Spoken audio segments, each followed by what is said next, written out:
আসসালামু আলাইকুম। আমি সাদাফের আম্মু। কিছু কথা বলার জন্য আসলাম। আসলেই আমি তো হাউসওয়াইফ। তাই অনেক কথা আসে মাথায়, বলার জায়গা পাই না। তাই ভাবলাম যে আ YouTube এ আপলোড দেব ভিডিও করে। আমার কথাগুলো তো আর কেউ শুনবে না। তাই। তো বর্তমান পরিস্থিতিতে আ বাংলাদেশের প্রায় ৪ টি জেলা পানির নিচে ডুবে আছে।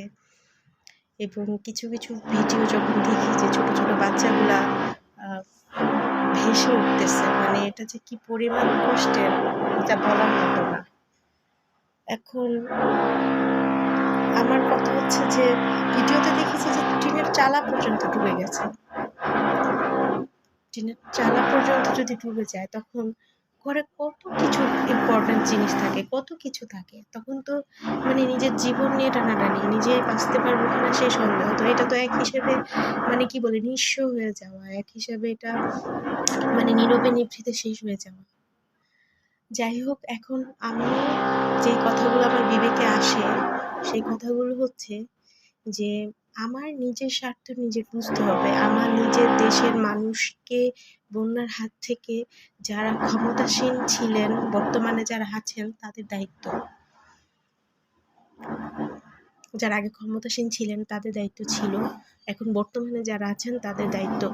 এখন আমার কথা হচ্ছে যে ওই এলাকার অঞ্চলের মানুষগুলার কাছে আমার ১ম আবেদন যে আপনারা কেন এটা নিয়ে আন্দোলন করেন না? বন্যা চলে গেলেই আপনারা মনে করেন যে আমি বেঁচে গেলাম। এটা তো আবার আসবে। এটা তো কন্টিনিউ প্রতি বছর কয়েকবার করে হচ্ছে। তাই আমি বলব যে আপনারা আপনাদের জায়গা থেকে সোচ্চার হন যে আমরা এই বন্যায় আমরা আর এভাবে নিজেকে নিঃস্ব করতে চাই না। আমাদের উপকূলীয় অঞ্চলে সরকারের সুদৃষ্টি দেওয়া হোক যাতে আমরা এই বন্যায় আর প্লাবিত না হই। আমরা এভাবে আর নিঃস্ব না। এইভাবেই তো ওরা গরিব। উপকূলীয় যারা অঞ্চলে যারা বসবাস করে ওদের আর্থিক অবস্থা এভাবেই কম। এর মধ্যে যদি এভাবে বন্যার্ত, আমি দেখেছি ভিডিওতে একটা লোক মাথায় আ মুরগির এক ঝাঁকানি বলে আমার সব শেষ, কিছু নাই, কান্না করতেছে। আর ভারতকে দোষাদোষি দেওয়া, আমি মনে করি যে আমরা নিজের স্বার্থ নিজে বুঝবো। আমার দেশের মানুষের কিভাবে ভালো হবে এটা আমাদের নেতৃবৃন্দদের বুঝতে হবে। যারা ক্ষমতাসীন আছেন তাদের বুঝতে হবে। যদি এটাকে ফেরানো নাই যায়, এটা আমাদের বন্যায় ভাসতে হয়, তাহলে প্রতিটা ঘরে যাতে পর্যাপ্ত সংখ্যক স্পিড বোট থাকে, পর্যাপ্ত সংখ্যক আশ্রয় কেন্দ্র থাকে, যাতে আমরা বন্যা আসার আগেই পূর্বাভাস জেনে আমরা নিরাপদ আশ্রয় কেন্দ্রে যেতে পারি। আমাদের ক্ষয়ক্ষতির পরিমাণ যাতে কম হয়। সেটা কেন হয় না? সেটা কেন করা হয় না? আমরা তো এবার দেখলাম যে মানে জানায়ওনি যে উম যে গেট খুলে দিছে, বাঁধের গেট খুলে দিছে। এটা আমাদের দেশের উপকূলীয় অঞ্চলে যারা আছে তাদের জানানোই হয়নি। এটা এটা কিরকম বর্বরতা! এটা তো এক হিসাবে আমি মনে করি যে হত্যাকাণ্ডের শামিল। আমি এর তীব্র প্রতিবাদ জানাই। আর হচ্ছে এই বন্যা থেকে বাঁচার জন্য অত্যাধুনিক প্রযুক্তি কি ব্যবস্থা নেওয়া যায় নিবে। আর নয়তো যদি বন্যা ফেরানো নাই যায়, যাতে ফ্যামিলিগুলো তাদের আসবাবপত্র সহ তাদের জানমাল নিরাপদ আশ্রয় কেন্দ্রে রেখে তারপর গবাদি পশু, হাঁস, মুরগি সবকিছু যাতে তাদের বিন্দুমাত্র ক্ষয়ক্ষতি না হয়, তাদের একটা অভ্যাসে যাতে পরিণত হয়।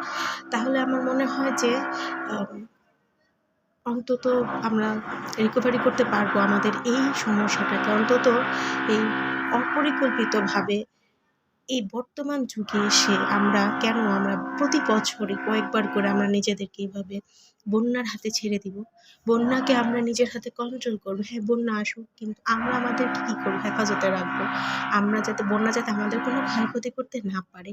আর ঘর-দুয়ার যদি ভেঙে-টেঙে যায়, সেটা গভর্নমেন্ট কিছুটা তাদের হেল্প করলে তা রিকভারি করতে পারবে। পর্যাপ্ত সংখ্যক আশ্রয় কেন্দ্র, যত সংখ্যক মানুষ আছে তত সংখ্যক মানুষ যাতে আশ্রয় কেন্দ্রে থাকতে পারে, তাদের খাওয়া-দাওয়া সম্পূর্ণ যাতে সুন্দর ব্যবস্থা থাকে। তাহলেই আমরা স্মার্ট বাংলাদেশী হবো। কি অবস্থা! মানে অবাক হয়ে যায় যে প্রতি বছরই ফ্লাড হচ্ছে, প্রতি বছরই আমরা এটা সেটা দোষারোপ, এটা সেটা নানানটা করতেছি।